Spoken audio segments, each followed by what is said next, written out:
Assalamualaikum Kak Bedi, adakah lagi toh tentunya di podcast Kopi Mertua. Sebelum kita lanjut, kami kembali memohon dukungan Tak dengan cara like, komentar, subscribe karena subscribe itu gratis, dan jangan lupa bunyikan tombol merahnya. Sebelum kita mulai podcastnya, kita intro dulu.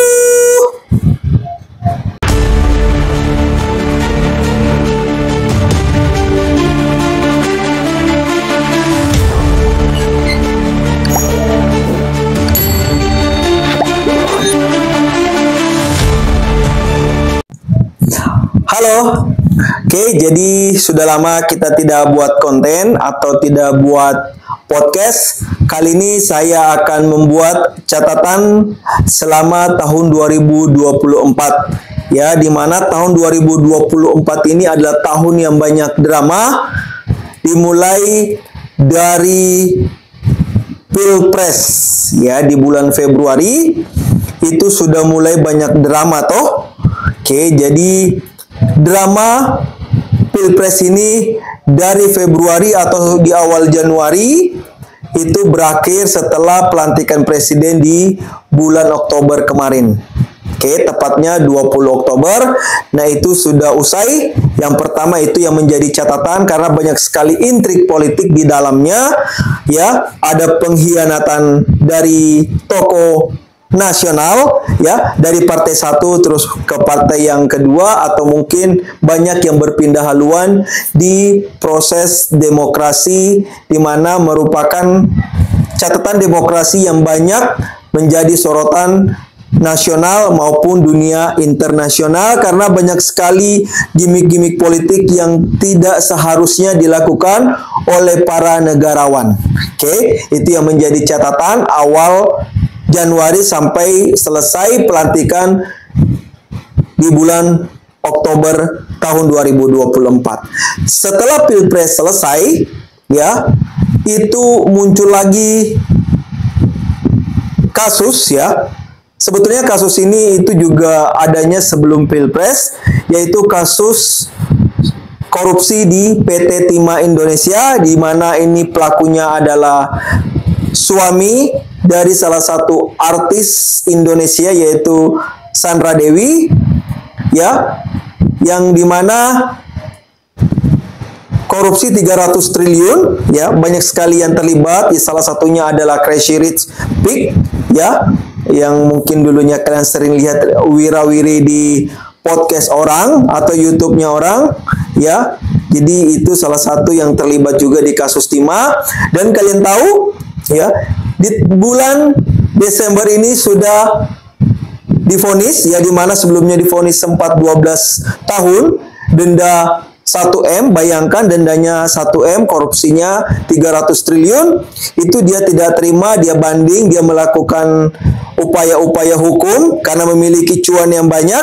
Kalian tahu putusannya seperti apa? Ya, putusannya itu yang sudah diputuskan, ya, kalau kalian tahu atau mungkin kalian mengikuti beritanya, itu hanya 6,5 tahun. Kenapa? Karena dia dianggap memiliki keluarga dan berperilaku baik.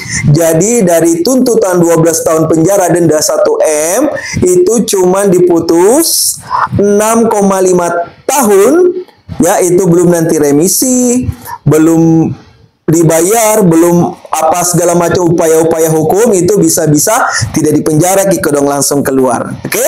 Tapi yang paling banyak dramanya untuk tahun 2024 ini kalian pasti sudah menebak, yaitu kasus Agus, ya. Yang paling ramai itu adalah kasus Agus. Sedih, aku sedih, aku sedih, Agus sedih, ya kan? Itu paling menyita emosi dan sangat-sangat bikin ngilu atau mungkin enek, ya, karena setiap kita buka sosial media itu yang muncul pasti kasus Agus sedih, Agus sedih, dimana di dalamnya itu banyak sekali pertikaian. Contohnya saja Bang Farhad Abbas dan Denny Sumargo, ya, meskipun itu sudah selesai, ya, atau mungkin sekarang sudah dilupakan orang, ya, dan sekarang masih tetap berlanjut ya, karena ada seorang pengacara yang bernama Alvin Lim, yaitu malah berseteru dengan Hotman Paris, itu sama masih dengan terkaitan kasus Agus tadi. Setelah itu banyak lagi kasus-kasus Agus ya, ada Agus yang sengaja menikam istrinya pada saat live Facebook, yaitu juga kasus Agus ya. Terus ada juga seorang Gus, tetap dipanggil Gus ya, atau kita sebut saja Gus Miftah, yang dikira itu memberikan statement kepada penjual ST di mana waktu dan tempatnya kurang pas, itu juga digoreng sedemikian rupa ya. Setelah kasus Gus Miftah selesai karena dia sudah mengundurkan diri dari staf presiden bidang khusus ya, muncul lagi Agus Buntung. Dede, ini tambah seru sekali kodong, karena kasus Agus Buntung ini itu dituduh melakukan pelecehan seksual kepada 13 korbannya ya, sampai ada yang sudah hamil, ada yang korban di bawah umur, ada seorang mahasiswa, dengan kecerdasan pengolahan kata dari Agus Buntung itu. Oke?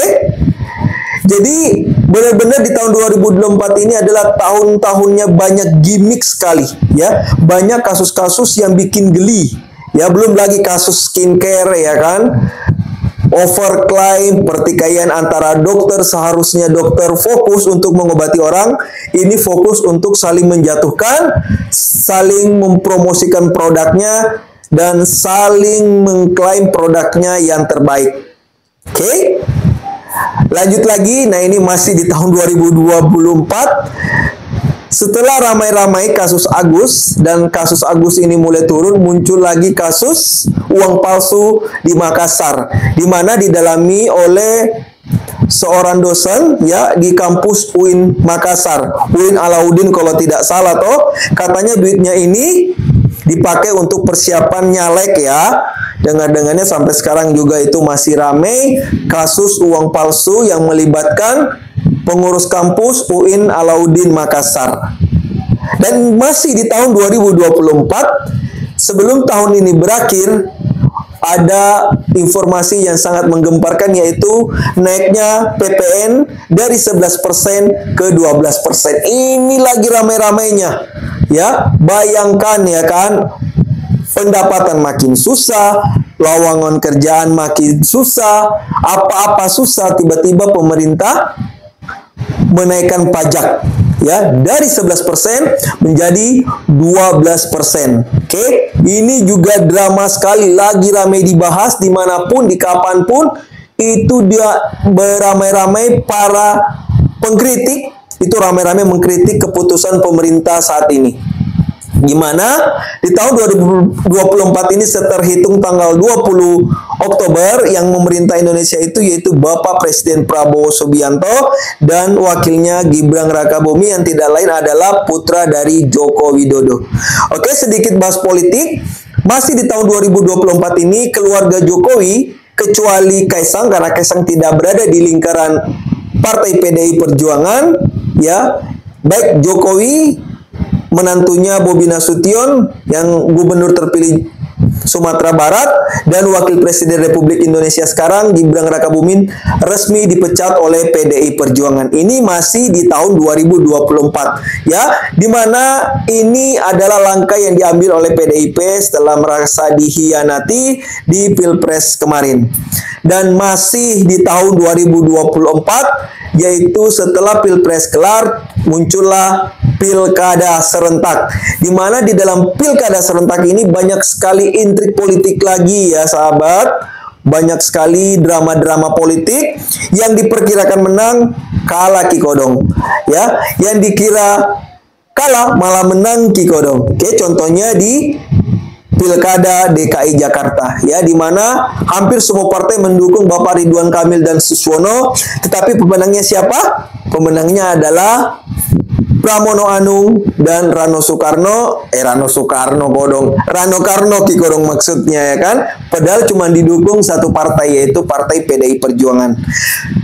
Dan untuk menutup tahun 2024 ini, itu kita diberikan suatu hiburan sebelum menutup tahun, yaitu ada lagu viral dari Lampung, mak-mak viral ya, kalau mungkin kalian sekarang lihat berseliweran di TV atau mungkin di beberapa podcast para artis ya, yaitu Mak Dor Dor Dor ya kan, pasti kalian tahu semua lagu Waktuku Kecil ya, itu lagi viral banget, ditutup dengan mak-mak viral atau mungkin sekarang diberi julukan Mak Dor Dor. Oke? Jadi banyak sekali kisah di tahun 2024, semoga bisa menjadi pelajaran buat kita semua. Semoga di tahun 2024 yang jelek kita tinggal, yang baik kita bawa menuju tahun 2025. Sebelum kami tutup, kami mengucapkan selamat Hari Natal bagi yang merayakan, dan selamat tahun baru untuk semua penonton Mus Podcast. Semoga tahun depan kita bisa lebih aktif memberikan podcast seputar kehidupan yang viral di sekitar kita maupun secara nasional. Jika ada salah kata dan informasi, saya mohon maaf. Sorry, ada kalau yang ada penjual lewat toh, ting ting ting ting ting. Masuk di suara toh, tidak apa-apa. Kita akhiri podcast kali ini dengan mengucapkan kami mohon bantu kami dengan mengembangkan channel ini dengan cara like, komentar, subscribe karena subscribe itu gratis, dan jangan lupa bunyikan tombol merahnya. Oke? Dengan akhir kata, wabillahi taufiq walhidayah. Assalamualaikum warahmatullahi wabarakatuh. Sampai jumpa di podcast berikutnya. Bye bye.